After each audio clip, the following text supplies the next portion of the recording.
There are concerns that children as young as 7 are vaping in New Zealand, and figures suggest up to 25% of 15-year-olds vape regularly.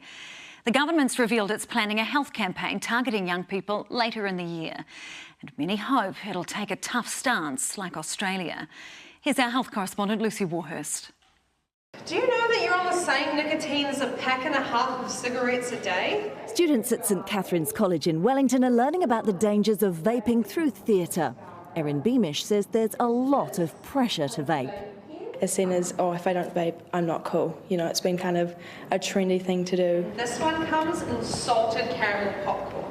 But there's no sugarcoating the numbers. 20–25% of 15-year-olds are vaping regularly. And if you think that's young... We're hearing reports from principals as young as 7 and 8. And by year 13... I would say 50-50 vape. John O'Connell says smoking was all but eradicated among young people, but vaping has become a new issue and schools are crying out for support. I think the biggest issue is the nicotine addiction. So in Australia, you know, to buy a nicotine vape, you need a doctor's prescription. Here you buy them at a local dairy. And of course, nicotine, you're talking mental health issues around dependence, and you're talking mood swings and anxiety. He says we can learn from Australia. New South Wales Health launched a campaign this year to challenge teen vaping, warning about harmful chemicals, addictiveness and the impact on young brains. Our government says plans are in place.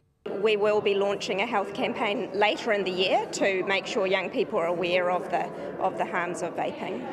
Because current restrictions don't appear to be working. Legislation restricts dairies to selling 3 boring flavours, but there's an easy workaround. By setting up as a specialist vape store, they can sell any flavour they like.